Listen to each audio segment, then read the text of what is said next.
नमस्कार, स्वागत है आपका। आप देख रहे हैं नेशन न्यूज 10 और आपके साथ मैं हूं ईशा खान। चलिए शुरुआत करेंगे बुलेटिन की बड़ी खबर के साथ। चीन ही नहीं, अब जापान में भी कोरोना वायरस से संक्रमित लोगों के मामले बढ़ने लगे हैं। जापान में प्रतिदिन कोरोना के मामलों में बढ़ोतरी देखने को मिली है और एक दिवसीय कोरोना संक्रमण का आंकड़ा 2 लाख से ज्यादा हो गया है। चीन में कोरोना के मामलों में तेज बढ़ोतरी के चलते अब विश्व भर के लोग सचेत होने लगे हैं। इसी के चलते भारत में भी केंद्र और राज्य सरकारों ने भी एहतियात कदम उठाने शुरू कर दिए हैं। इस बीच चीन के साथ जापान में भी कोरोना के मामले बढ़ने लगे हैं। जापान में प्रतिदिन कोरोना के मामलों में बढ़ोतरी देखने को मिली है।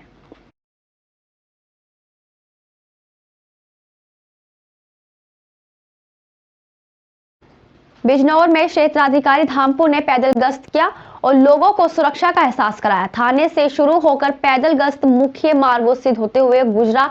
बाद में क्षेत्राधिकारी और आबकारी अधिकारी के साथ ने कस्बे में स्थित सभी शराब की दुकानों पर चेकिंग की। दरअसल आपको बता दें, बिजनौर के धामपुर क्षेत्राधिकारी इंदु सिद्धार्थ आज नहटोर पहुंची और नहटोर कस्बे में पैदल गश्त किया। पैदल गश्त का उद्देश्य था कि आम जनमानस में सुरक्षा का भाव पैदा हो और आपराधिक प्रवृत्ति के लोगों में खौफनाक व्याप्त हो।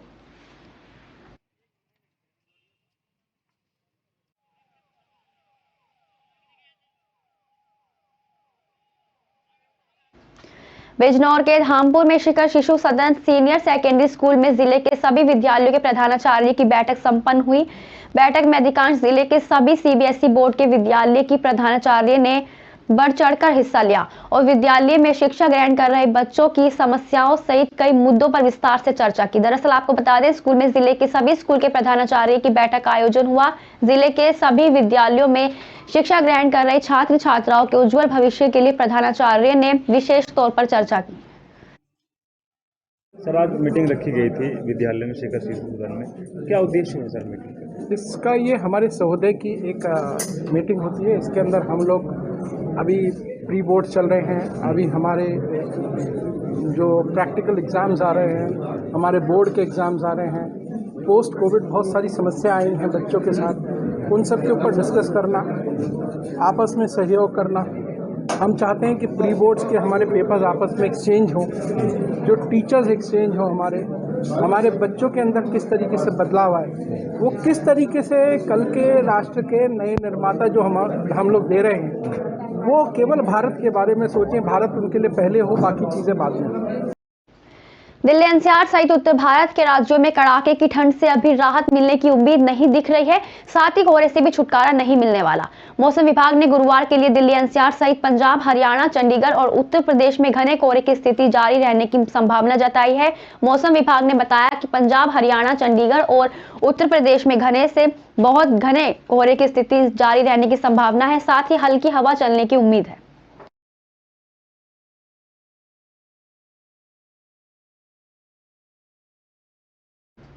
उत्तराखंड हाईकोर्ट ने अंकिता भंडारी हत्याकांड की सीबीआई जांच के अनुरोध वाली याचिका बुधवार को खारिज कर दी। जस्टिस संजय कुमार की एकल न्यायाधीश वाली पीठ ने यह कहते हुए याचिका खारिज कर दी कि एक विशेष जांच दल एसआईटी पहले से ही मामले की जांच कर रहा है और इस पर संदेह नहीं किया जाना चाहिए। हाईकोर्ट ने यह भी कहा कि इस मामले में किसी वीआईपी का बचाव नहीं किया जा रहा है, जैसा कि याचिका में आरोप लगाया गया है। याचिका में कहा गया कि एसआईटी ने अभी तक पीड़ित की पोस्टमार्टम रिपोर्ट सार्वजनिक नहीं की है।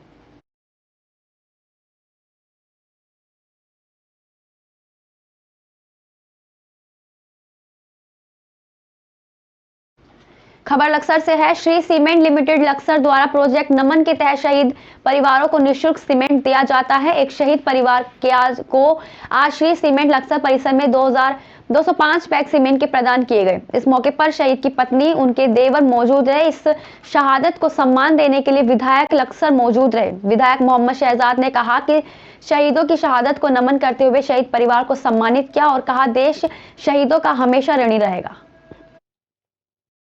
सीमेंट फाउंडेशन का एक बहुत ही अच्छा काम है, क्योंकि जो देश के लिए सर्वोच्च बलिदान देता है उसका जितना भी कर दिया जाए वो कम है। देश का दायित्व बनता है कि उस परिवार का हमेशा के लिए ख्याल रखा जाए और निगरानी भी रखे कि उससे कोई परेशानी ना हो।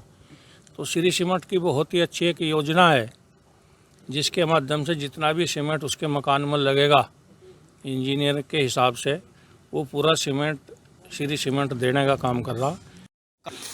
मैं इसके विषय में चंद शब्दों में इतना ही कहना चाहता हूं कि हमारी परियोजना का नाम नमन है और ये शहीदों के प्रति वास्तव में एक नमन रूप से श्रद्धांजलि है। और इसी के तहत आज हमने 205 बैग सीमेंट के शहीद हवलदार फतेह सिंह जी के इस चीज़ के बारे में असम राइफल के यूनिट से हमें अवगत कराया गया था कि श्री सीमेंट से इस प्रकार का कुछ करार है और श्री सीमेंट फाउंडेशन जो है शहीद परिवार के लाभार्थियों को जो है मकान बनाने के लिए सीमेंट प्रदान करते हैं।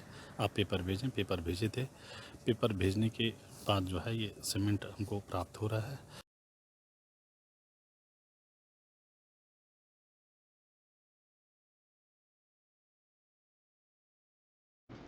उत्तराखंड के मैदानी इलाकों में ठंड के साथ कोहरे ने भी दस्तक दे दी है। शाम से सुबह तक घना कोहरा छाया रहा।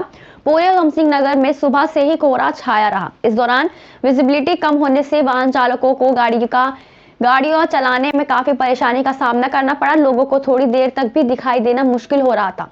वाहन चालक अपनी गाड़ियों को रुक रुक करके चलाने के लिए मजबूर हो गए।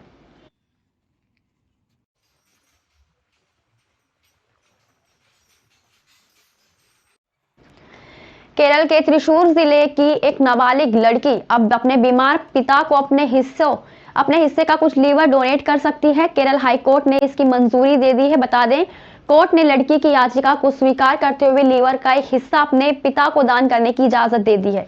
न्यायमूर्ति बीजी अरुण ने 20 दिसंबर के अपने फैसले में कहा कि ये जानकर बेहद खुशी हुई कि देवानंदी की लड़ाई सफल हुई।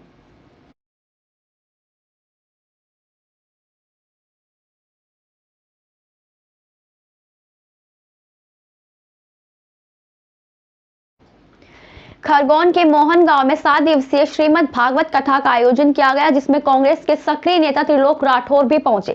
कथा में भगवान श्री कृष्ण की बाल लीलाओं का वर्णन किया गया। सैकड़ों भक्तों ने कथा का रसपान किया। कथा का समापन कल 23 दिसंबर को होगा। इस दौरान अध्यक्ष कमल सिंह दरबार सहित अन्य कार्यकर्ता मौजूद रहेंगे।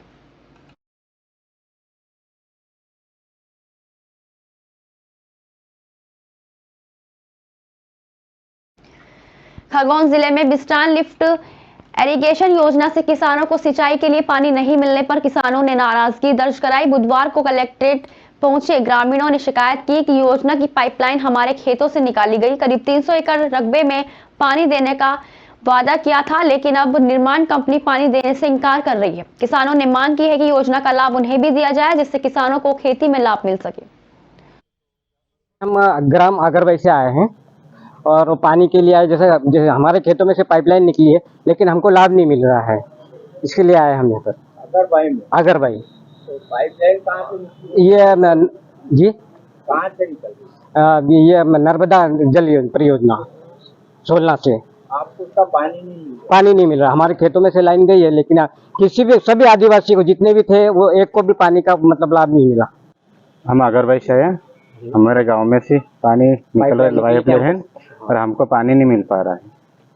हमारे गांव से आगे निकल रहे, हमारा खेत नुकसान हुआ पर हमको पानी नहीं मिले।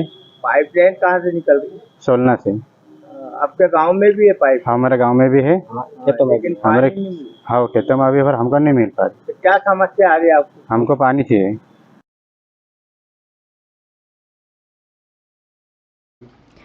कश्मीर घाटी में आतंकवाद विरोधी अभियान और हवाई अड्डे की सुरक्षा में अपनी ताकत साबित कर चुके भारतीय वायुसेना के गरुड़ कमांडो को चीन से लगती वास्तविक नियंत्रण रेखा पर ऊंचाई वाले स्थानों पर मई 2020 से तैनात किया गया है। भारतीय वायुसेना ने उन्हें नवीनतम AK-103 असॉल्ट राइफल के साथ अमेरिकी 6i असॉल्ट राइफल जैसे नवीनतम हथियारों से भी लैस किया है। भारतीय वायुसेना के अधिकारियों ने बताया कि लद्दाख से लेकर सिक्किम और अरुणाचल प्रदेश तक चीन सीमा के साथ सीमावर्ती क्षेत्रों में तैनात है। जरूरत पड़ने पर यह किसी भी तरह का अभियान चलाने में सक्षम है।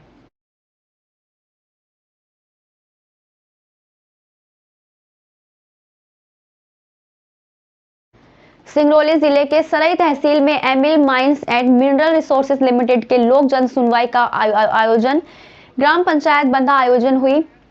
इस जन सुनवाई में जिला प्रशासन की ओर से प्रशासक के रूप में अपर कलेक्टर और सैकड़ों हितग्राहियों की उपस्थिति में परियोजनाओं से प्रभावित हितग्राहियों और कंपनी प्रबंधन के मध्य ये जन सुनवाई हुई। विस्थापित हो रहे हितग्राहियों ने सरपंच देवेंद्र पाठक की अगुवाई में इस जन सुनवाई का विरोध किया। जिला प्रशासन की ओर से प्रशासक ने उचित मांगों के संबंध में निराकरण करने का आश्वासन दिया। भू अर्जन अधिनियम के प्रावधानों के अनुसार कोई भी परियोजना भू अर्जन करती है परियोजना के लिए, तो उसके पूर्व लोगों के विस्थापन के लिए R&R पॉलिसी बनाई जाती है। तो उसी के तहत आज बंधापुर ब्लॉक के जो प्रभावित हैं उनके लिए R&R पॉलिसी प्रस्तावित की जाएगी। सबसे पहले प्रारूप पॉलिसी जो है प्रकाशित किया गया था, तो उस प्रारूप पॉलिसी के संदर्भ में आम लोगों को जो यहाँ के प्रभावित हैं उनसे जो सुझाव मांगे गए। सुबह से हैं यहाँ ग्रामीणों ने और मैंने पूरे गांव के 5 गांव के सरपंचों की ओर से संयुक्त रूप से एक मांग पत्र हमने वाचन किया है। उस मांग पत्र में समस्त बिंदु को उल्लेख किया गया है जो आप लोगों ने सुना है। कंपनी और शासन सिर्फ सुन कर चले गए, उसमें क्या करेंगे उनका कहना है कि पुनर्वास कमेटी की बैठक में निर्णय करेंगे। अभी कोई आश्वासन नहीं दिया गया।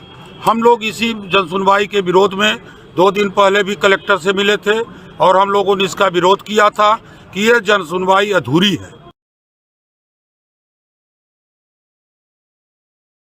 सिंगरौली शक्तिनगर द्वारा हर्षोल्लास के साथ क्रिसमस मनाया गया। कार्यक्रम का शुभारंभ मुख्य अतिथि श्री बसुराज गोस्वामी, कार्यकारी निदेशक और विशिष्ट अतिथि और वरिष्ठ गणमान्य अतिथियों द्वारा कैंडल प्रज्वलन और केक कटिंग के साथ किया गया। इसके बाद संत जोसेफ स्कूल द्वारा क्रिसमस कैरोल गायन प्रस्तुत किया गया।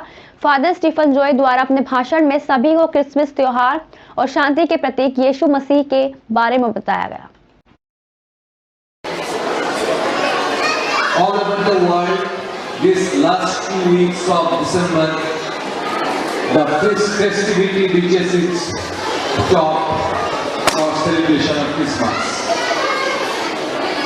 The significance of Christmas has already been described by the father and the teachers and the students present here by means of various skits and by means of Christmas Carol.